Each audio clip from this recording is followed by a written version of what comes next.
الحمد لله رب العالمين والعاقبة للمتقين ولا عدوان إلا على الظالمين وأشهد أن لا إله إلا الله وحده لا شريك له وأشهد أن محمدا عبده ورسوله أما بعد يقول الله تعالى في كلامه العظيم أعوذ بالله السميع العليم من الشيطان الرجيم من همزه ونفخه ونفثه وإن كان ذو عسرة فنظرة إلى ميسرة وأن تصدقوا خير لكم إن كنتم تعلمون واتقوا يوما ترجعون فيه إلى الله واتقوا يوما ترجعون فيه إلى الله ثم توفى كل نفس ما كسبت وهم لا يظلمون سبحانك لا علم لنا إلا ما علمتنا إنك أنت العليم الحكيم.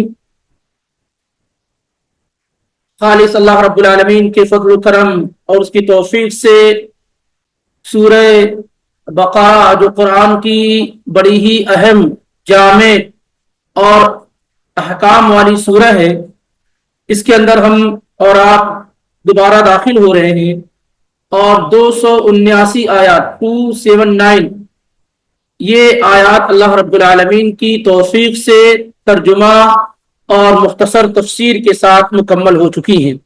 اس سے پہلے کی جو آیات ہم اور آپ سمجھنے کی کوشش کر رہے تھے وہ آیات الربا تھیں.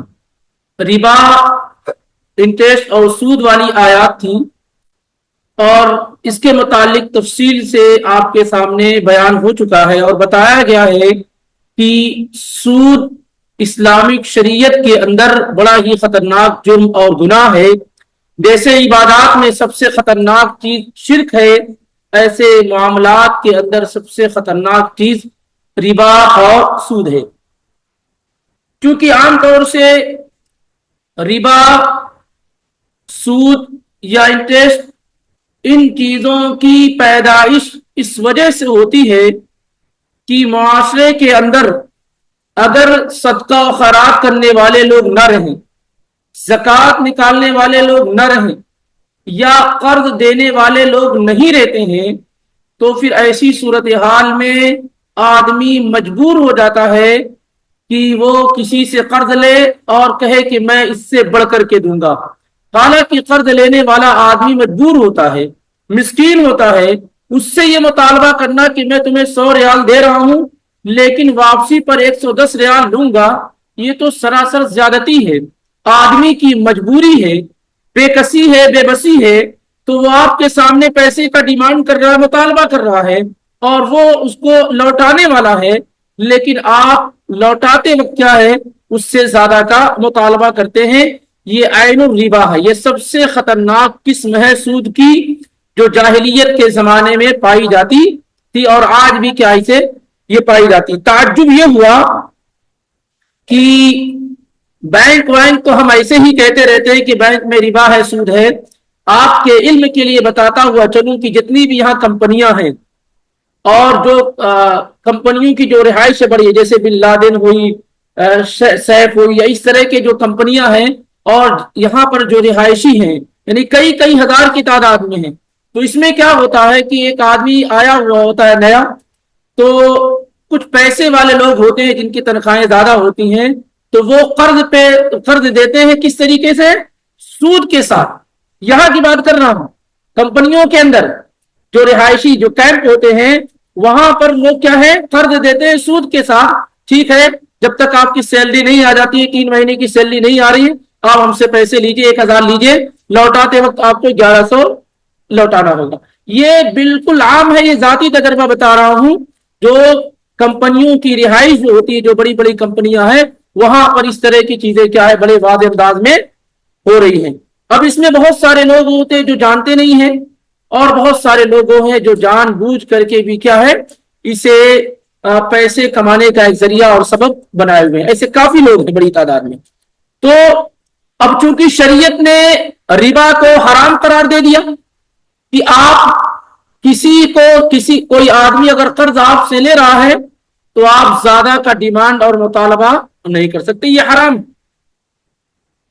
ایک آدمی نے آپ سے قرض لیا ہے تو آپ اس سے زیادہ کا مطالبہ نہیں کر سکتے، نہ وہ آدمی پہلے سے طے کر کے دے سکتا ہے کہ میں لوٹاتے وقت آپ کو زیادہ لوٹا دوں گا۔ ایک آدمی دیکھتا ہے کہ جب اس سے 1 لاکھ مانگ رہا ہے تو سامنے والا آدمی خاموش ہو جاتا ہے کہ دوں نہ دوں، تو قرض لینے والا آدمی کہتا نہیں بھائی پریشان مت ہوئیے، میں آپ کو زیادہ لوٹا دوں گا۔ یعنی قرض دینے والا مطالبہ نہیں کر رہا ہے، لیکن قرض لینے والا کیا کہتا ہے، میں آپ کو بڑھا کر کے دوں گا۔ یہ سب سود ہے، یہ سب کیا ہے، ربا، اس میں کوئی شک اور شبہ نہیں ہونا چاہیے۔ اور اس سے پہلے کی آیت جو ہم لوگوں نے پڑھی ہے اس میں اللہ تعالیٰ نے کیا کہا، یا ایھا الذین آمنوا اتقوا اللہ وذروا ما بقی من الربا ان کنتم مؤمنین، اے مومنو اللہ سے ڈرو اور جو سود باقی رہ گیا ہے اسے چھوڑ دو اگر تم واقعی مومن ہو۔ تو یہ تو حرام ہے، لیکن اب یہاں اللہ تعالیٰ نے ایک دوسری شکل و صورت بیان کی کہ آپ زیادہ کا مطالبہ نہیں کر سکتے، زیادہ لے نہیں سکتے ہیں، زیادہ دے نہیں سکتے ہیں، لیکن سامنے والا آدمی قرض لے لیا ہے، اب ادا نہیں کر پا رہا ہے، تو ہم کیا کریں گے؟ ہم کیا کرتے ہیں، اس کے سر پہ سوار ہو کر کے قرض کا مطالبہ کرتے ہیں، اس کے گھر میں گھس کر کے قرض کا مطالبہ کرتے ہیں، یہ جانتے ہوئے بھی کہ سامنے والا آدمی قرض کو لوٹانے کی پوزیشن میں نہیں، حالت میں نہیں ہے، لیکن ہم یہ کہہ کر کے کہ جب دینے کی طاقت نہیں تھی تو لیا کیوں؟ تم نے مجھ سے قرض لیا ہی کیوں جب تمہارے اندر دینے کی طاقت اور قوت نہیں تھی؟ اور اس طریقے سے اس کو، اس کے گھر والوں کو ذلیل کرنا، رسوا کرنا، یہ بھی بہت سارے لوگوں کا شیوا اور طریقہ رہا ہے۔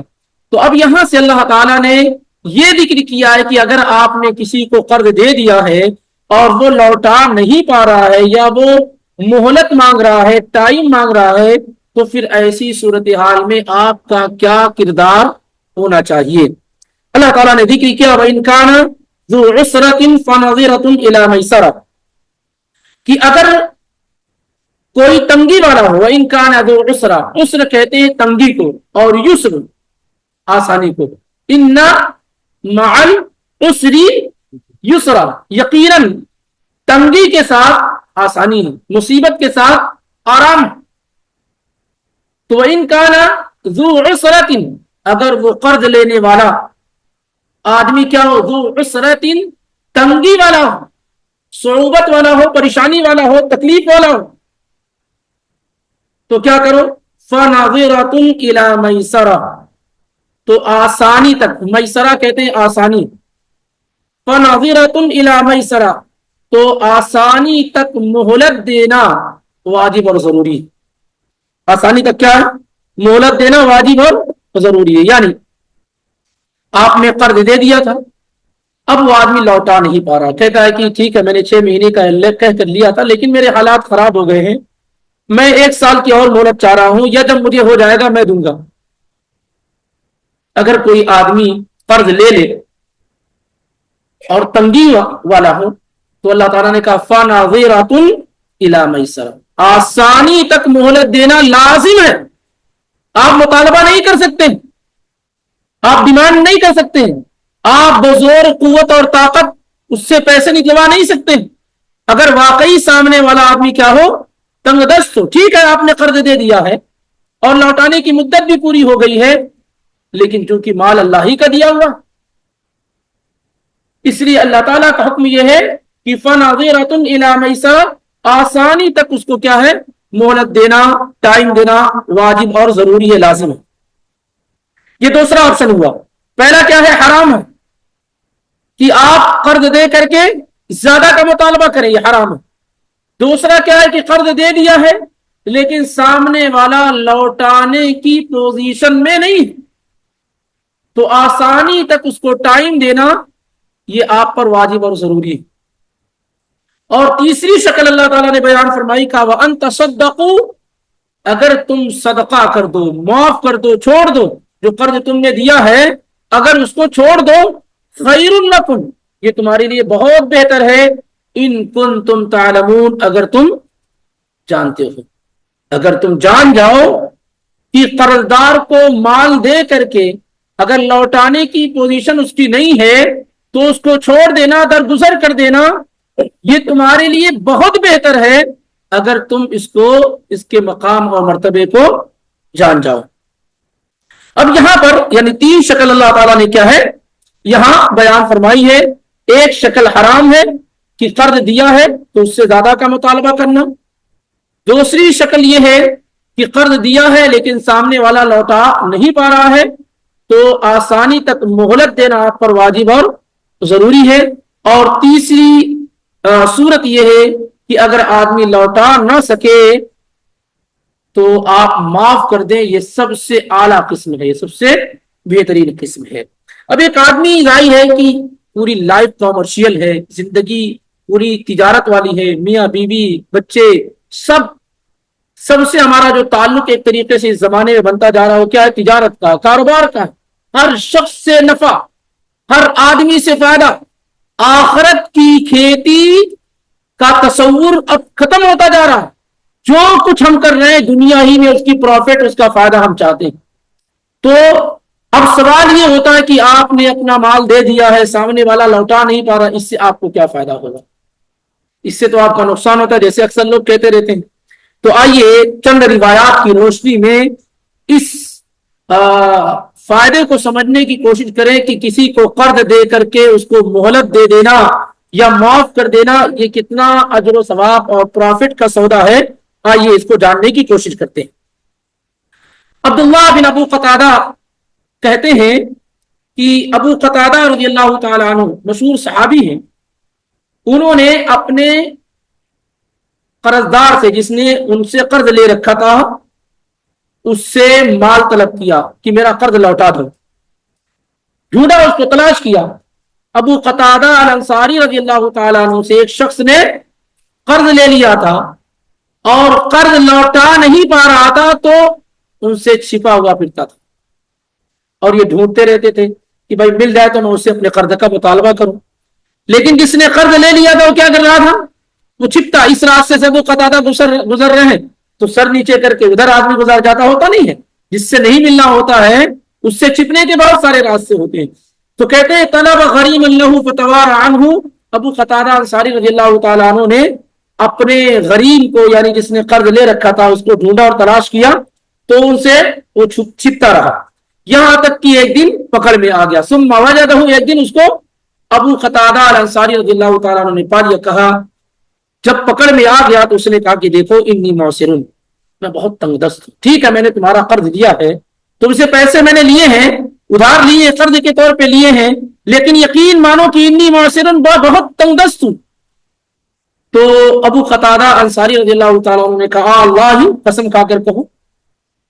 تو انہوں نے کہا اللہ, قسم سے, اللہ کی قسم, میں بہت تنگ دست ہوں. تو جب انہوں نے قسم کھا لی تو ابو قتادہ الانصاری رضی اللہ تعالیٰ عنہ نے کہا فإنی سمعت رسول اللہ صلی اللہ علیہ وسلم یقول من سرہ ان ینجیہ اللہ من کرب یوم القیامہ فلینفس عن معسر او یضع عنہ. تو کہنے لگے کہ میں نے اللہ کے پیغمبر صلی اللہ علیہ وآلہ وسلم کو یہ کہتے ہوئے سنا ہے کہ جو آدمی یہ چاہتا ہو, اس بات کو پسند کرتا ہو کہ قیامت کے دن اس کی مشکلات ختم ہو جائیں, جو آدمی یہ چاہتا ہے کہ قیامت کے دن کی مشکلات سے, پریشانی سے وہ نجات پا جائے, فَلْيُنَفِّسْ عَنْ مُعْسِرٍ, تو تنگ دست کو وہ مہلت دے دے. جو آدمی قرض لیا اور لوٹا نہیں پا رہا ہے تو اسے ٹائم دے دے, مہلت دے دے. او یضع عنہ, یا اسے معاف کر دے, درگزر کر دے. تو اس کے ذریعے سے کیا ہوگا؟ قیامت کی پریشانی اللہ تعالیٰ آپ سے دور کر دے گا. صحیح مسلم میں 1563 کی روایت ہے. اسی طریقے سے صحیح مسلم میں ایک دوسری روایت ہے 2699 کی. اس میں اللہ کے نبی علیہ الصلوۃ والسلام نے یہ فرمایا کہ ومن یسر علی معسر یسر اللہ علیہ فی الدنیا والآخرہ. کتنا بہترین سودا ہے. آدمی کہتا ہے کیا فائدہ ہوگا مجھ کو, کیا پروفٹ ہو گیا ہم کو. یہاں اللہ کے نبی بیان کرتے ہیں ومن یسر علی معسر یسر اللہ علیہ فی الدنیا والآخرہ. جس نے کسی تنگ دست کے لیے آسانی کی, اللہ اس کے لیے دنیا میں بھی آسانی فرمائیں گے اور قیامت کے دن بھی اس کے لیے کیا ہے؟ آسانی کریں گے. جو کسی شخص کے لیے آسانی دنیا میں کرے گا, اللہ تعالیٰ اس کے لیے دنیا میں بھی آسانی فرمائے گا اور قیامت کے دن بھی آسانی فرمائے گا. اسی طریقے سے 3 صحابہ سے روایت مروی ہے. دیکھیں بڑی پیاری روایت ہے. صحیح بخاری میں, اور اکثر روایات بخاری اور مسلم ہی میں ہے. صحیح بخاری میں 2078 میں ہے. صحیح بخاری 2078 78 اور صحیح مسلم میں 1562 کی روایت ہے ابو ہریرہ رضی اللہ تعالیٰ عنہ سے، کہتے ہیں کہ اللہ کے نبی علیہ الصلوۃ والسلام نے کہا کانا تاجر یداین الناس، ایک تاجر آدمی تھا وہ لوگوں کو قرض دیتا تھا، ایک تاجر آدمی تھا وہ لوگوں کو قرض دیتا تھا، فَإِذَا رَأَى مُعْسِرًا فَقَالَ لِفِتْيَانِهِ تَجَاوَزُوا عَنْهُ، جس کو قرض دیتا تھا، کئی لوگوں کو قرض دیتا تھا تو اپنے غلاموں سے کہہ رکھتا تھا کہ جب دیکھو کہ کوئی آدمی جو قرض لے کر کے گیا ہے تنگدست ہے، تجاوزوا عنہ، تو اس کو کیا کرو، چھوڑ دو، معاف کر دو۔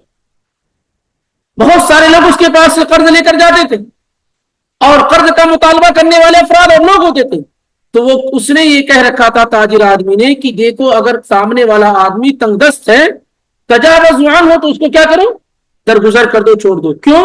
لعل اللہ یتجاوز عنا، ہو سکتا ہے کہ اللہ تعالی ہمیں بھی کیا ہے، درگزر کر دے۔ فتجاوز اللہ عنہ، تو اللہ تعالیٰ نے اسے درگزر ہی کر دیا، جب مرا تو اللہ نے اسے درگزر کر دیا۔ اور حذیفہ بن الیمان رضی اللہ تعالیٰ عنہ کہتے ہیں کہ اللہ کے نبی صلی اللہ علیہ وسلم نے کہا تلقت الملائکۃ روح رجل ممن کان قبلکم، اللہ کے فرشتوں نے ایک آدمی کی روح قبض کی جو تم سے پہلے لوگوں میں سے تھے، ایک آدمی کی روح قبض کی، تو فرشتوں نے پوچھا کہ کیا تم نے کوئی خیر اور بھلائی کا کام کیا؟ جب فرشتے نے روح قبض کر لی تو پوچھا کہ کیا تم نے کبھی کوئی بھلائی کا کام کیا؟ تو وہ آدمی کہتا ہے نہیں، میں نے کوئی بھلائی کا کام نہیں کیا۔ تو فرشتے کہتے ہیں تذکر، یاد کرو، یاد کرو۔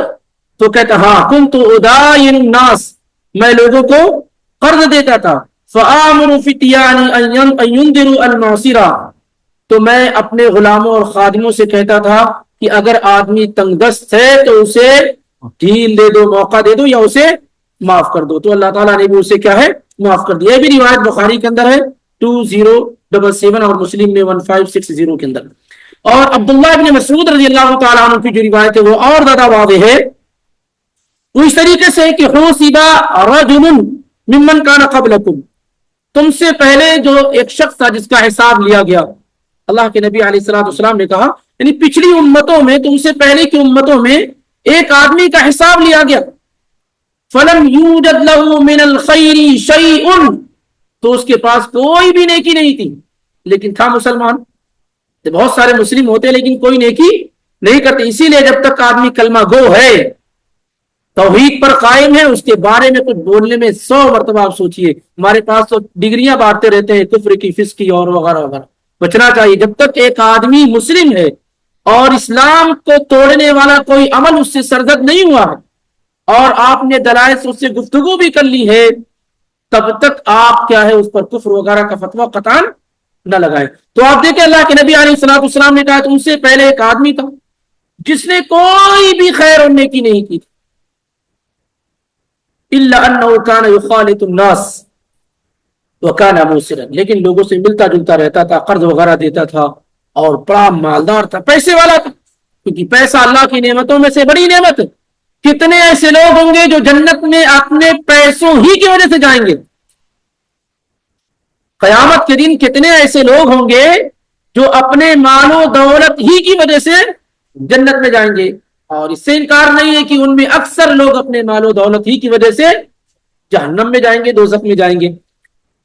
تو وہ آدمی مالدار تھا، اس نے کیا کہا اپنے خادموں سے، غلاموں سے، ایک ہی بات ہے، ساری روایات ایک ہے لیکن الفاظ الگ الگ ہیں، اور الفاظ الگ ہونے کی بنیاد پر کئی اور مسئلے سامنے ہمارے پاس آتے، اس لیے ذکر کیا جا رہا ہے۔ اس نے اپنے غلاموں سے کہہ رکھا تھا کہ جب کوئی آدمی تنگ دست ہو تو اس کو درگزر کر دینا، اس سے قرض کا مطالبہ نہیں کر دینا، چھوڑ دینا اس کا۔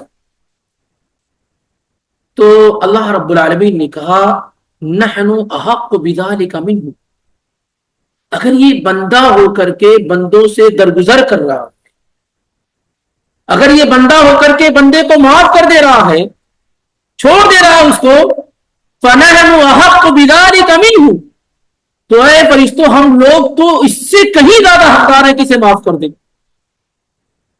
جب یہ ایک بندہ ہو کر کے بندے کو معاف کر دے، میں تو اس کا خالق ہوں، اس کا پیدا کرنے والا، تو ہم اس سے کہیں زیادہ مستحق ہیں کہ ہم اسے معاف کر دیں۔ تجاوز عنہ، اللہ نے کہا فرشتوں سے درگزر کر دو، اس کو چھوڑ دو۔ یہ صحیح مسلم میں 1561 کی روایت ہے۔ اسی طریقے سے نبی علیہ الصلوۃ والسلام نے کہا من انظر معسرا او وضع له، جس نے کسی تنگدست کو مہلت دے دی یا قرض کو معاف کر دیا، چھوڑ دیا، اظلہ اللہ فی ظل عرشہ یوم القیامہ، تو قیامت کے دن اللہ تعالیٰ ایسے شخص کو اپنے عرش کے سائے میں جگہ دے گا۔ جس نے کسی قرضدار کو یا موقع دے دیا یا قرض کو معاف کر دیا، اللہ تعالیٰ ایسے شخص کو قیامت کے دن اپنے عرش کے سائے میں جگہ دے گا۔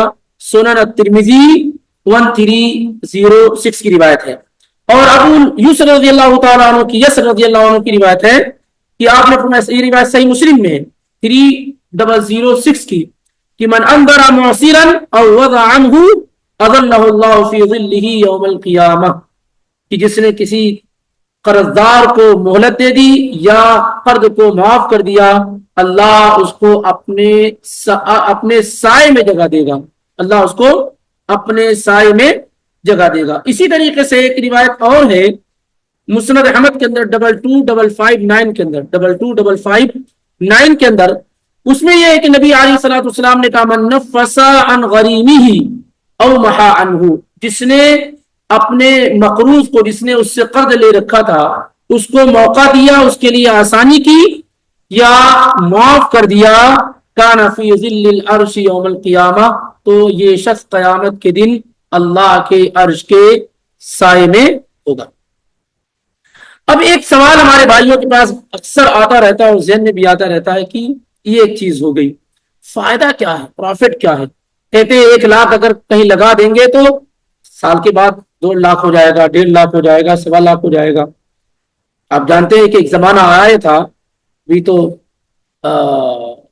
کاروبار کا، ہیرا گروپ کا، تو سارے لوگ، سارے پڑھے لکھے لوگ، دیندار لوگ، سب اسی میں پیسے لگا رہے تھے، اور کوئی آدمی اگر قرض کا مطالبہ کرتا تھا تو سوچتے تھے کہ بھائی 1 لاکھ وہاں دے دیں گے تو 1 سال کے بعد 1 لاکھ سے زیادہ نفع آ رہا ہے، تو اس کو دے کر کے کیا فائدہ؟ اکثر لوگ کیا ہے اس طریقے سے سوچ رہے تھے، فائدہ کیا ہے، پروفٹ کیا ہے؟ جب کوئی آدمی کسی کو قرض دیتا ہے، 100 ریال دیا، اس نے 100 ریال ہی لوٹا دیا، اس کو فائدہ کیا ہوا؟ قرض دینے والے کو اتنے دنوں تک تو اس کے پاس پیسے نہیں رہے، فائدہ اس کا کیا ہے؟ آئیے اس بارے میں احادیث اور آپ کیا ہے سننے کی کوشش کرتے ہیں۔ ابن عدنان رضی اللہ تعالیٰ عنہ ایک صحابی ہیں، وہ کہتے ہیں کہ میں نے علقمہ رضی اللہ تعالیٰ عنہ کو 2000 درہم قرض دیا، 2000 درہم میں نے ان کو قرض دیا، تو جب ان کے پاس مال غنیمت آیا تو میں نے کہا کہ اب میرا قرض آپ دے دیجیے، میں نے جو 2000 دیا تھا وہ اب لوٹا دیجیے آپ۔ تو علقمہ رضی اللہ تعالیٰ نے کہا 1 سال کی مہلت دے دو، کہا نہیں پیسہ لوٹا دو کیونکہ تمہارے پاس پیسے آئے، سیلری آ گئی ہے، پیسے کیا ہے لوٹا دو۔ تو ابن عدنان رضی اللہ عنہ کہتے ہیں کہ میں نے کہا نہیں میرا پیسہ لوٹا دیجیے، اور پیسہ جو قرض دیا تھا انہوں نے لے لیا، اور یہ بات علقمہ رضی اللہ تعالیٰ عنہ کو بہت ناگوار گزری۔ لیکن کچھ دنوں ہی کے بعد پھر ابن عدنان رضی اللہ عنہ ان کے پاس گئے اور بات چیت ہوئی، ملاقات ہوئی، کہا کہ آپ نے جو میرے ساتھ کیا، علقمہ رضی اللہ عنہ نے، کہ قرض کا مطالبہ جو آپ نے کر دیا، لے لیا، یہ اچھا نہیں کیا، اس سے مجھے تکلیف پہنچی ہے۔ تو کہا کہ یہ کیا بات ہے؟ یہ بات تو آپ نے ہی مجھ کو بتائی، سکھائی ہے۔ کہا کہ میں نے سکھائی؟ کہا آپ نے عبداللہ بن مسعود رضی اللہ تعالیٰ عنہ کی حدیث بیان کی کہ اللہ کے نبی علیہ الصلوۃ والسلام نے کہا کہ جو آدمی کسی کو قرض دیتا ہے، یجری مجرا شطر صدقہ، جو آدمی کسی کو قرض دیتا ہے تو اس کو آدھا اماؤنٹ صدقہ کرنے کا ثواب ملتا ہے۔ میں نے آپ کو 2000 ریال دیا تو نصف صدقہ کرنے کا ثواب ملتا ہے، 2000 آپ نے لوٹا بھی دیا تو 1000 گویا کہ صدقہ کرنے کا مجھ کو اجر و ثواب مل گیا۔ اس لیے میں نے آپ سے قرض لے لیا، اپنا قرض میں نے ڈیمانڈ کر کے، مطالبہ کر کے لے لیا، اب لیجئے دوبارہ لے لیجئے, آیا ہوں آپ کو دینے ہی کے لیے. اس وقت آپ کو خراب لگا تھا, لیکن آپ نے ہی عبداللہ بن مسعود رضی اللہ تعالیٰ عنہ کے ذریعے سے حدیث سنائی تھی, تو میں اس اجر و ثواب کو پانے کے لیے میں نے اپنا قرض واپس لے لیا جو ٹائم متعین تھا, اب یہ دوبارہ آپ کو دے رہا ہوں, آپ لے لیجیے. اب سمجھ رہے ہیں؟ یعنی اگر وہ انہی کے پاس ایسے رہتا تو اجر و ثواب میں کیا ہے, کمی کچھ ہوتی, تو اس کو بڑھانے کے لیے انہوں نے ایسا کیا. لیکن آگے روایت آ رہی ہے جو اور زیادہ اس مسئلے کو انشاءاللہ کیا ہے تو واضح کر دے گی. یہ حدیث جو بھی ذکر کی گئی ہے یہ مسند احمد میں 3911 کے اندر موجود ہے. اور عبداللہ بن مسعود رضی اللہ تعالیٰ عنہ کی ایک دوسری روایت سنن ابن ماجہ میں ہے 2430 کے اندر, اللہ کے نبی علیہ الصلوۃ والسلام نے کہا ما من مسلم یقرض مسلما قرضا مرتين الا كان كصدقتها مرہ. کوئی بھی مسلمان کسی مسلمان کو 2 مرتبہ قرض دے دے, کوئی مسلم کسی دوسرے مسلم کو 2 مرتبہ قرض دے دے اور دونوں مرتبہ قرض لوٹا دے, الا كان كصدقتها مرہ, تو اس کو 1 مرتبہ صدقہ کرنے کا اجر و ثواب مل جاتا ہے. 1 مرتبہ صدقہ کرنے کا اجر و ثواب مل جاتا ہے. یاد رکھیے جب آپ کسی کو قرض دیتے ہیں اور واپس لے بھی لیتے ہیں تو یہ پورا کا پورا صدقے میں کاؤنٹ کیا جاتا ہے, صدقے میں شمار کیا جاتا ہے. عبداللہ بن مسعود رضی اللہ تعالیٰ عنہ کہتے ہیں کہ اللہ کے نبی علیہ الصلوۃ والسلام نے کہا کل قرض صدقہ, ہر قرض کیا ہے صدقہ ہے. اس کو امام طبرانی نے الاوسط میں ذکر کیا ہے 3498 کے اندر, اور اس کی دیگر کتابوں میں بھی ہے. اسی لیے اتنی احادیث سنی عبداللہ بن مسعود رضی اللہ تعالیٰ عنہ نے اس کے متعلق کہ وہ کہتے تھے کہ لأن اقرض مرتين احب الی من اتصدق مرة, میں 2 مرتبہ کسی کو قرض دوں 1,000 کر کے, میں 2 مرتبہ کسی کو قرض دوں 1,000 کر کے, یہ میرے نزدیک زیادہ محبوب ہے کہ میں 1,000 مکمل صدقہ کر دوں. یعنی میں 2 مرتبہ کسی کو قرض دوں یہ میرے لیے زیادہ پسندیدہ ہے بجائے یہ کہ میں 1 مرتبہ پورا کیا ہے صدقہ کر دوں. یعنی یہ بتانے کی کوشش کی جا رہی کہ قرض دینا بھی کیا ہے صدقہ ہے, اور یہ بہت ہی بڑا اجر و ثواب والا عمل ہے. امام بہقی نے اس کو روایت کیا ہے 11270 کے اندر, امام بخاری نے التاریخ الکبیر میں, اور دیگر لوگوں نے بھی روایت کیا. لیکن یہاں پر جو بات ہو رہی ہے کہ اگر سامنے والے آدمی کو آپ موقع دے دیتے ہیں, سامنے والا آدمی اگر تنگ دست ہے تو آپ کو بڑا اجر و ثواب مل رہا ہے. لیکن کبھی کبھار ایسا ہوتا ہے کہ سامنے والا آدمی مالدار ہوتا ہے لیکن نہیں لوٹاتا ہے, وہ آپ ہی کو مزہ چکھا دیتا ہے. یعنی آپ نے اس کو دے دیا اور اس کے پاس پیسے بھی آ گئے, پیسے ہیں بھی لیکن لوٹا نہیں رہا. ایسے بھی بہت سارے کیسز ہوتے ہیں, بہت سارے لوگ ہوتے ہیں. بلکہ اللہ کا ڈر کم ہوتا ہے تو ایسے لوگوں کی تعداد کیا ہے بڑھ جاتی, جو 1 مرتبہ لے لیے پھر اپنے ہی پیسے کو واپس لینے کے لیے آپ کو اس کے دروازے کی اس کی چوکھٹوں پر بار بار جانے کی ضرورت پیش آ جاتی ہے. ایسے سلسلے میں کیا کیا جائے کہ ایک آدمی قرض لے لے اور واپس نہ لوٹائے حالانکہ اس کے پاس لوٹانے کی طاقت اور قوت موجود ہو. اللہ کے نبی علیہ الصلوۃ والسلام نے کہا مطل الغنی ظلم, مالدار آدمی کا ٹال مٹول کرنا یہ کیا ہے ظلم ہے. مالدار آدمی کا ٹال مٹول کرنا ظلم ہے. یعنی اگر کوئی آدمی مالدار ہے اور قرض نہیں لوٹا رہا ہے تو پھر اس کے پاس اس کے ساتھ سختی کی جائے گی. بخاری کی روایت ہے 2287 اور مسلم میں 1564 کی روایت ہے صحیح مسلم میں. اب ایک معاملہ آتا ہے کہ اور اس کے علاوہ کیا کر سکتے ہیں. سامنے والا آدمی قرض میرا نہیں لوٹا رہا ہے تو اللہ کے نبی علیہ الصلوۃ والسلام نے اس بات کی اجازت دی ہے کہ آپ نے فرمایا لی الواجد یحل عرضه وعقوبته, مالدار آدمی قرض کو لوٹانے کی طاقت اور قوت رکھنے والا آدمی اگر قرض کو نہ لوٹائے تو پھر اس کے ساتھ ترش روئی کرنا, سختی کرنا, سختی کے ساتھ پیش آنا اور اسی طریقے سے اس کو سزا دینا یہ جائز اور درست ہو جاتا ہے. یعنی اگر کوئی آدمی قرض نہیں لوٹا رہا ہے حالانکہ لوٹانے کی طاقت اور قوت ہے تو اس کے ساتھ سختی کی جا سکتی ہے اور اسی طریقے سے اسے سزا دی جا سکتی ہے، لیکن سزا دینے کا کام کیا ہے؟ یہ گورنمنٹ کا ہوگا، جیسے عام طور سے یہاں پر ہوتا ہے۔ لیکن اس صورت میں جب سامنے والا آدمی کیا ہے؟ مالدار ہو، قرض لوٹا سکتا ہو، پھر بھی نہ لوٹا رہا ہو۔ اسی لیے عبداللہ ابن مبارک رحمہ اللہ فرماتے ہیں کہ یحل عرضہ یغلظ له ای بالقول، اس کی عزت حلال ہو جاتی ہے، یعنی اس کے ساتھ سخت بات کرنا کیا ہے؟ حلال ہو جاتا ہے، سختی کرنا حلال ہو جاتا ہے۔ وعقوبتہ یحبس له، یعنی اسے قید کر دیا جائے۔ سزا دینے کا مطلب کیا ہے؟ کہ اسے قید کر دیا جائے، یہ معنی ہے۔ یعنی اگر کوئی آدمی طاقت اور قوت رکھنے کے باوجود قرض نہیں لوٹاتا ہے تو اس کے ساتھ کیا ہے؟ یہ سختی کی جا سکتی ہے۔ اور اسی حدیث کی بنیاد پر کیا ہے؟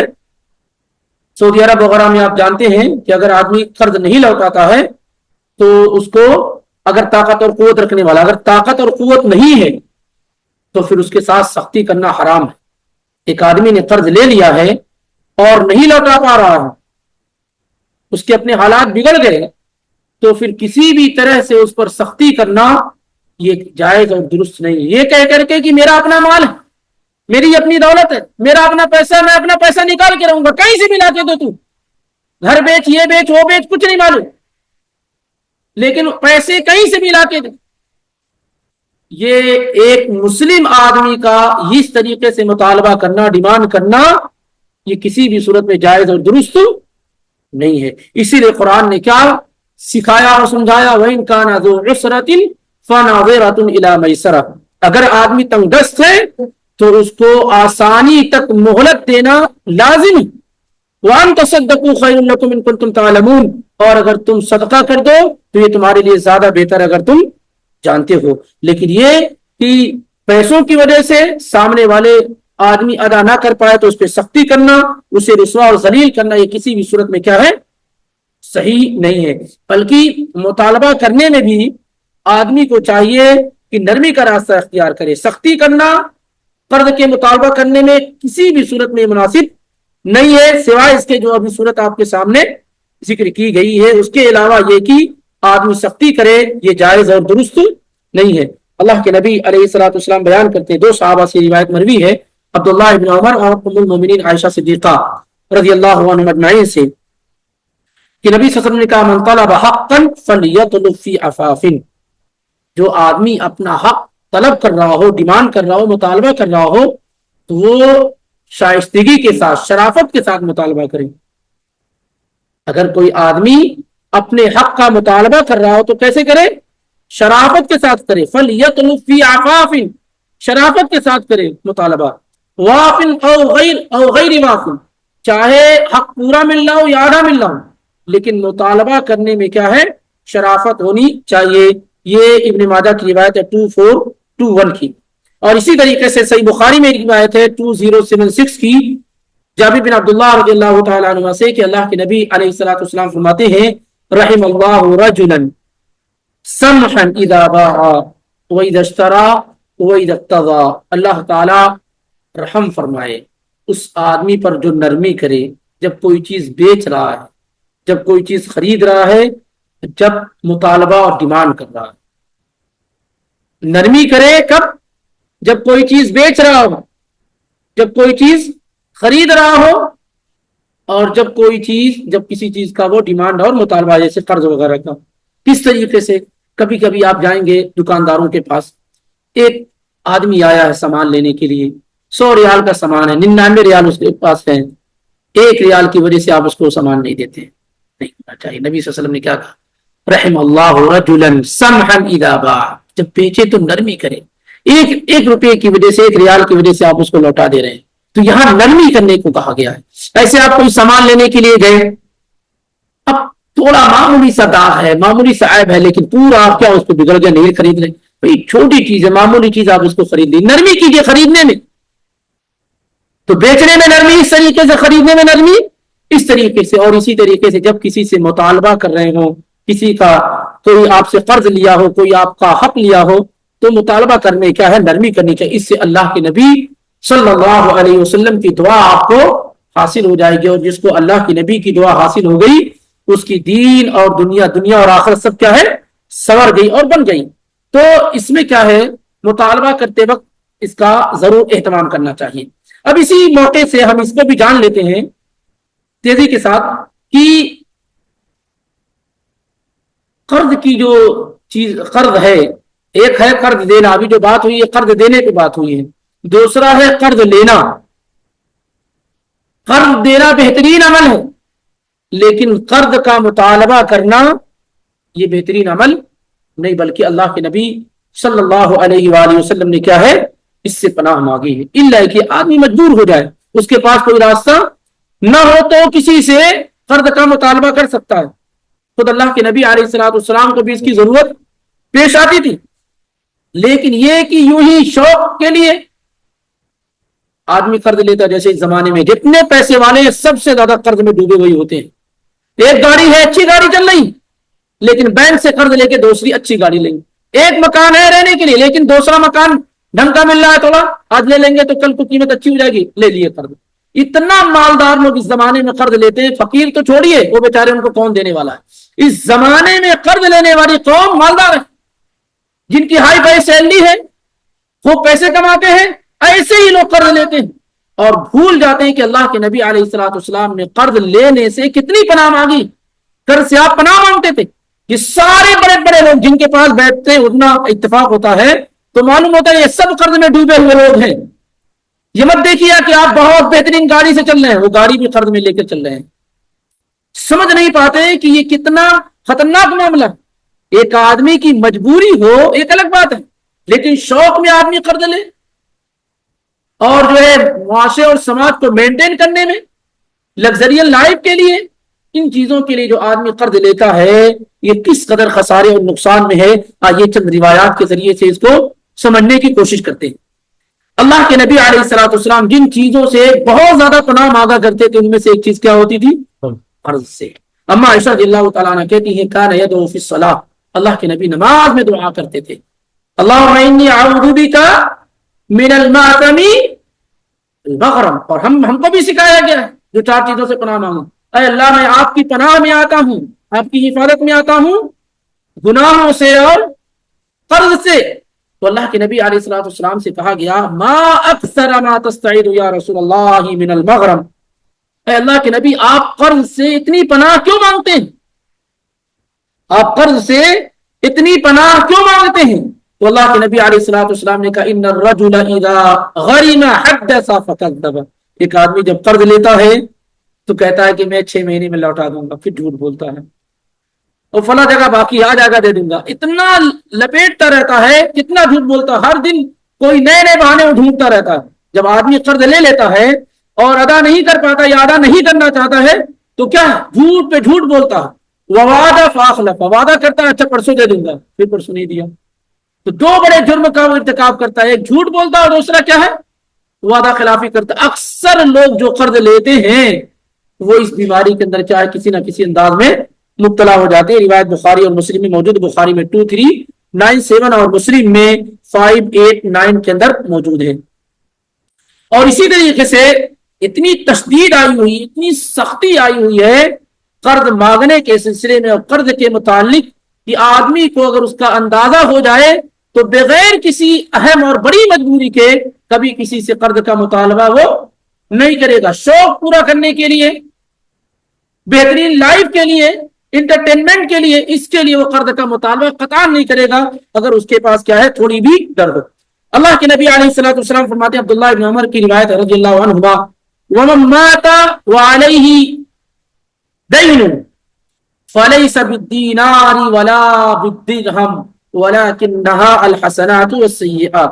جو آدمی مر جائے اس حال میں کہ اس کے ذمے قرض ہو، جو آدمی فوت ہو جائے اس حال میں کہ اس کے ذمے قرض ہو تو قیامت کے دن دینار و درہم نہیں ہوں گے. وَلَكِنَّ الْحَسَنَاتُ وَالسَّيِّئَاتُ، لیکن قیامت کے دن کیا ہوگا؟ نیکیاں ہوں گی اور برائیاں ہوں گی. جس نے قرض لیا اور ادا نہیں کیا اور ادا کرنے کی نیت بھی نہیں کی اور فوت ہو گیا، قیامت کے دن اس کی نیکیاں لے کر کے اس آدمی کو دے دی جائیں گی جس کا اس نے قرض لیا ہوگا. یہ روایت جو ہے مسند احمد میں 5385 کے اندر موجود ہے. اور دوسری روایت ابن ماجہ میں ہے 2414 کے اندر عبداللہ ابن عمر رضی اللہ تعالی عنہما ہی کے ذریعے سے کہ من مات وعلیہ دینار او درہم قضی من حسناتہ لیس ثم دینار ولا درہم. جو آدمی سال میں مر جائے کہ اس کے ذمہ قرض ہو تو پھر اس کی نیکیوں سے اس کے قرض کی ادائیگی کی جائے گی, کیونکہ قیامت کے دن دینار و درہم نہیں. آدمی سب سے زیادہ کس چیز کو اکٹھا کرتا ہے؟ ایمانداری سے بتائیے, سب سے زیادہ کس چیز کو اکٹھا کرتا ہے؟ اور قیامت کے دن یہ ریال, یہ ڈالر, یہ یورو, یہ دینار, یہ درہم, یہ سب ہوں گے ہی نہیں. جس چیز کو ہم سب سے زیادہ اکٹھا اور جمع کرتے ہیں نا, قیامت کے دن یہ چیزیں ہوں گی ہی نہیں. کیا ہوگا؟ انسان کی نیکیاں اور اس کی برائیاں ہوں گی. تو جس کا آپ نے قرض لیا اور ادا نہیں کیا تو قیامت کے دن آپ کو نیکیوں کے ذریعے سے قرض کی ادائیگی کرنی پڑے گی. اور یہ بات بتانے کی نہیں ہے کہ قیامت کے دن ایک ایک نیکی کیا ہے, کس قدر آپ کے لیے اہم ہوں گی. اور ایسے ہی اللہ کے نبی علیہ الصلوۃ والسلام فرماتے ہیں, ابو ہریرہ رضی اللہ عنہ کی روایت ہے کہ نفس المؤمن معلقۃ بدینہ, نفس المؤمن معلقۃ ما کان علیہ دین. ایک آدمی جب مر جاتا ہے اور بڑا ایمان والا ہے, تقوی والا ہے, لیکن اس کے ذمے اگر قرض ہے تو اس کا معاملہ پینڈنگ میں رہتا ہے جب تک کہ اس کے قرض کی ادائیگی نہ کر دی جائے, جب تک کہ اس کے قرض کی ادائیگی نہ کر دی جائے. سنن ترمذی 1078 کی روایت, نفس المؤمن معلقۃ بدینہ حتی یقضی عنہ. اور اللہ کے نبی علیہ الصلوۃ والسلام نے یہ بھی بیان کیا, ثوبان الحاشمی کی روایت, من فارق روح الجسد وهو بریء من ثلاث. جو آدمی اس حال میں رخصت ہو دنیا سے کہ وہ 3 چیزوں سے فری اور آزاد ہو. جو آدمی دنیا سے اس حال سے رخصت ہو کہ وہ 3 چیزوں سے فری اور آزاد ہو, الکبر والغلول والدین. نمبر 1 تکبر سے, نمبر 2 الغلول کہتے ہیں مال کے اندر خیانت کرنے سے, نمبر 3 قرض سے. اگر 3 چیزوں سے فری ہے, یعنی مر رہا ہے, تکبر نہیں ہے, خیانت نہیں ہے, قرض اس کے ذمہ نہیں ہے, تو اللہ کے نبی صلی اللہ علیہ وسلم فرماتے دخل الجنہ, وہ جنت میں داخل ہوگا. یہ بھی روایت سنن الترمذی میں 1572 کے اندر موجود ہے. ایسے ہی اللہ کے نبی علیہ الصلوۃ والسلام نے بیان کیا, عقبہ بن عامر رضی اللہ تعالیٰ عنہ کی روایت ہے, آپ نے فرمایا لا تخیفوا انفسکم بعد امنها, امن و امان کے بعد, پیس کے بعد, سکون کے بعد اپنے آپ کو خوف میں مبتلا مت کرو. امن و امان کے بعد, پیس اور سکون کے بعد اپنے آپ کو مصیبت میں نہ ڈالو. تو صحابہ نے کہا یا رسول اللہ یہ کیا ہے کہ امن و امان کے بعد اپنے آپ کو کوئی کیسے جو ہے خوف میں ڈالے گا؟ تو آپ نے فرمایا الدین, قرض لے کر کے, قرض لے کر کے. کہ آدمی بالکل امن و امان کی حالت میں, کسی چیز کی ضرورت نہیں, قرض لے کر کے خام خواہ اپنے آپ کو کیا ہے مصیبت میں ڈال لیتا ہے. یہ بھی مسند احمد کی روایت ہے 17320 کے اندر, اور بھی دوسری حدیث میں دیگر کی جگہوں پر. اور مشہور روایت ہے, سارے لوگ جانتے ہیں, صحیح مسلم کے اندر 1866 کے اندر اللہ کے نبی صلی اللہ علیہ وسلم نے کیا فرمایا, یغفر للشہید کل ذنب الا الدین. شہید آدمی کا ہر گناہ معاف کر دیا جاتا ہے سوائے دین اور قرض کے. سوائے قرض کے ہر گناہ کیا ہے اس کا معاف کر دیا جاتا ہے. اور دوسری روایت میں یہ صحیح مسلم کے القتل فی سبیل اللہ, اللہ کی راہ میں قتل کیا جانا, یکفر کل شیء الا الدین, ہر چیز کی تلافی کر دیتا ہے, ہر چیز کو مٹا دیتا ہے سوائے قرض کے. یعنی اللہ کی راہ میں جو خون بہتا ہے وہ خون ہر گناہ کو مٹا دیتا ہے سوائے دین کے, قرض کے. اس لیے ہر شخص کو کیا ہے اس پر توجہ ضرور کرنی چاہیے. سعد الاطول رضی اللہ تعالیٰ عنہ ایک صحابی, سعد بن الاطول رضی اللہ تعالیٰ عنہ ایک صحابی ہیں, ان کے بھائی کی وفات ہو گئی, ان کے بھائی کی وفات ہو گئی, تو ان کے ذمہ قرض تھا اور ان کے بھائی نے مال بھی چھوڑا تھا. تو ان کے بھائی نے سعد بن الاطول رضی اللہ تعالیٰ عنہ کے بھائی کی وفات ہوئی, ان کے پاس مال تھا, جن لوگوں کا قرض تھا ادا کر دیا انہوں نے. تو اللہ کے نبی علیہ الصلوۃ والسلام نے سعد کو بلایا اور کہا ان اخاک محتبس بدینہ فاقض عنہ، اے صاحب تمہارا بھائی قرض کی وجہ سے محبوس ہے، روکا گیا ہے، قرض کی وجہ سے کیا ہے، قید میں ہے، روکا گیا، فاقض عنہ، اس کی طرف سے قرض کی ادائیگی کر دو۔ تو انہوں نے کہا یا رسول اللہ قد ادیت عنہ الا دینارین، اے اللہ کے نبی جتنا بھی قرض تھا میرے بھائی کے ذمے میں نے سب قرض ادا کر دیا سوائے 2 دینار کے۔ ادعتہما امرأۃ ولیس لها بینہ، جس کا دعویٰ ایک خاتون کر رہی ہے لیکن اس کے پاس کوئی ثبوت اور پروف نہیں ہے، سوائے 2 دینار کے میں نے اپنے بھائی کے ذمے جتنا بھی قرض تھا سب ادا کر دیا۔ اس کے باوجود اللہ کے نبی علیہ الصلوۃ والسلام نے ان کو بلایا اور کہا ان اخاک محتبس بدینہ فاقض عنہ، تمہارا بھائی قرض کی وجہ سے روک دیا گیا ہے تو تم اس کی طرف سے قرض ادا کر دو۔ وہ 2 دینار باقی رہ گیا تھا، اس کو انہوں نے ادا نہیں کیا، یہ کہہ کر کے کہ جس خاتون نے دعویٰ کیا اس کے پاس کوئی ثبوت نہیں ہے۔ تو اللہ کے نبی صلی اللہ علیہ وسلم نے کہا فاعطیها فانها محقہ، اسے دے دو، وہ حقدار ہے، درست اور صحیح بات۔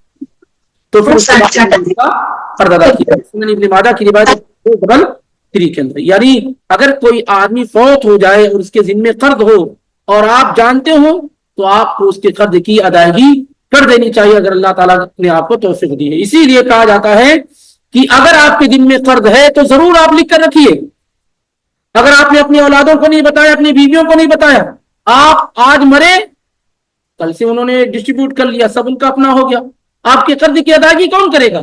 اس لیے جس نے قرض لے رکھا اس کو لکھ کے رکھنا چاہیے، وصیت تیار رکھنی چاہیے تاکہ اگر اس کی وفات ہو جائے تو سب سے پہلے اس کے مال میں سے اس کے قرض کی ادائیگی کی جائے تجہیز و تکفین کے بعد۔ یہ قاعدہ ہے کہ آدمی کا قرض ادا کیا جائے۔ اس سے پہلے میں ذکر کر چکا ہوں کہ ایک صحابی تھے الزبیر ابن العوام رضی اللہ تعالیٰ عنہ، اس زمانے میں بینک تو تھا نہیں، تو بہت سارے لوگ، بہت امانت دار صحابی تھے، لوگ آتے تھے کہتے تھے یہ میری امانت ہے رکھ لیجیے آپ، سال بھر کے بعد میں آ کے لے جاؤں گا۔ تو یہ معاملہ اتنا بڑا ہو چکا تھا، الزبیر بن العوام رضی اللہ تعالیٰ عنہ کہتے دیکھو میں قرض نہیں، میں امانت نہیں لوں گا کیونکہ اس کو ویسے ہی لوٹانا ہوتا ہے، تم قرض دے دو کہ میں قرض لے رہا ہوں تم سے 1000، جب تمہیں ضرورت ہوگی لوٹا دوں گا۔ تو یہ بہت بڑے پیمانے پہ کاروبار تھا، صحیح بخاری کی روایت ہے یہ۔ الزبیر بن العوام مشہور صحابی، باڈی گارڈ ہیں اللہ کے نبی صلی اللہ علیہ وسلم کے۔ تو جب ان کی وفات ہوئی تو ان کے صاحبزادے خلیفۃ المسلمین عبداللہ بن الزبیر رضی اللہ تعالیٰ عنہ نے 4 سال تک ان کی پراپرٹی تقسیم نہیں کی، ان کی میراث تقسیم نہیں کی، جبکہ سنت کا طریقہ کیا ہے کہ میراث تقسیم کرنے میں جلدی کرنا چاہیے۔ 4 سالوں تک نہیں کیا، اور کہاں اعلان کرتے تھے؟ سب سے بڑی گیدرنگ کیا ہے، سب سے بڑا اجتماع کیا ہے؟ حج کا۔ حج میں آ کر کے اعلان کرتے تھے کہ جس کا بھی میرے والد کے ذمے قرض ہے وہ آئے اور لے جائے۔ 4 سال اعلان کرنے کے بعد پھر انہوں نے اپنے والد کی میراث کو کیا ہے، تقسیم کیا۔ اتنا بڑا معاملہ یہ ہوتا ہے لیکن انسان کیا اس پر توجہ نہیں کر پاتا ہے۔ اور اسی طریقے سے ہر آدمی کو اس بات کی فکر کرنی چاہیے کہ اگر قرض لے لیا ہو تو جس قدر جلد ہو سکے کیا ہے، قرض کو لوٹائے۔ اللہ کے نبی علیہ الصلوۃ والسلام فرماتے ہیں کہ اگر میرے ذمے، میرے پاس لو کان عندی احد ذهب، اگر میرے پاس احد پہاڑ کے برابر سونا ہو تو میں یہ نہیں چاہوں گا کہ 3 دن سے زیادہ میرے پاس رہے، پورا تقسیم کر دوں گا، سوائے اس کے کہ اگر میرے دن میں قرض ہوگا تو میں اس کو اتنا روک لوں گا اور اتنا روک کر کے باقی سب کیا ہے، صدقہ کر دوں گا۔ اسی لیے اگر کوئی آدمی ضرورت پڑ جانے پہ قرض لیتا ہے تو یہ جائز اور درست ہے، لیکن نیت اس کی کیا ہونی چاہیے، ادا کرنے کی ہونی چاہیے۔ اللہ کے نبی صلی اللہ علیہ وسلم فرماتے ہیں من اخذ اموال الناس يريد اداها ادى الله عنه، جو آدمی کسی سے قرض لیتا ہے اس نیت کے ساتھ کہ وہ اسے ادا کرے گا، ادى الله عنه، تو اللہ تعالیٰ اس کی جانب سے اس کے قرض کی ادائیگی فرماتے، یعنی اس کے لیے آسان کر دیتے ہیں۔ اور جو آدمی قرض لیتا ہے کہ دینا تو نہیں ہے، لے لیا ہوں اب کیا ہے، دینا نہیں ہے، تو جو آدمی اس ارادے سے لیتا اللہ اس کے مال کو کیا تباہ و برباد کر دیتا ہے. یہ بخاری کے اندر روایت موجود ہے 2387 کے اندر. اور ایسے ہی اللہ کے نبی علیہ الصلوۃ والسلام نے کہا سنن ابن ماجہ میں 2409 کے اندر ان اللہ مع الدائن، اللہ تعالیٰ اس شخص کے ساتھ ہوتا ہے جو قرض لیے ہوئے ہوتا ہے، یعنی اس کی مدد کرتا رہتا ہے. جو آدمی اس ارادے سے قرض لیتا ہے کہ مجھے ادا کرنا ہے تو اللہ تعالیٰ کی مدد اس کے ساتھ رہتی ہے حتی یقضی عنہ حتی یقضی دینہ، یہاں تک کہ وہ اپنا قرض کیا ہے ادا کر دے. تو جو آدمی اس ارادے سے قرض لیتا ہے کہ میں اسے ادا کروں گا تو اللہ تعالیٰ کی نصرت اور مدد اس کے ساتھ رہتی ہے یہاں تک کہ اس کا قرض کیا ہے ادا ہو جائے، جب تک کہ وہ قرض کسی گناہ یا ان چیزوں کے لیے نہیں لے رہا ہوتا ہے جو اللہ تعالیٰ کو ناپسند ہو. اگر کوئی آدمی قرض لے رہا ہے سنیما ہال میں جانے کے لیے، قرض لے رہا ہے فضول چیزوں کے لیے، گناہ کے کام کے لیے، تو پھر ایسے میں اللہ تعالیٰ کی مدد نہیں ہوتی. لیکن کوئی ضرورت کے لیے قرض لے رہا ہے اور ارادہ اس کا کیا ہے قرض کے لوٹانے کا ہے تو اللہ تعالیٰ کی نصرت اور مدد اس کے ساتھ ہوتی ہے یہاں تک کہ اس کا قرض کیا ہے ادا ہو جائے. اور اسی طریقے سے قرض لوٹاتے وقت آدمی کیا ہے زیادہ لوٹا سکتا ہے اگر پہلے سے بات چیت نہیں ہوئی ہے. انشاءاللہ اس کو مکمل کرتے ہیں آئندہ ہفتے میں، کیونکہ اس میں کئی اہم چیزیں بھی ہیں اور خاص طور سے وہ اہم چیزیں موجود ہیں کہ قرض دینے کا اجر و ثواب کیا ہے مفصل اور تفصیل کے ساتھ انشاءاللہ. تو جو باتیں رہ گئی ہیں اس کو آئندہ ہفتے میں اللہ رب العالمین نے چاہا تو مکمل کرنے کی کوشش کرتے ہیں.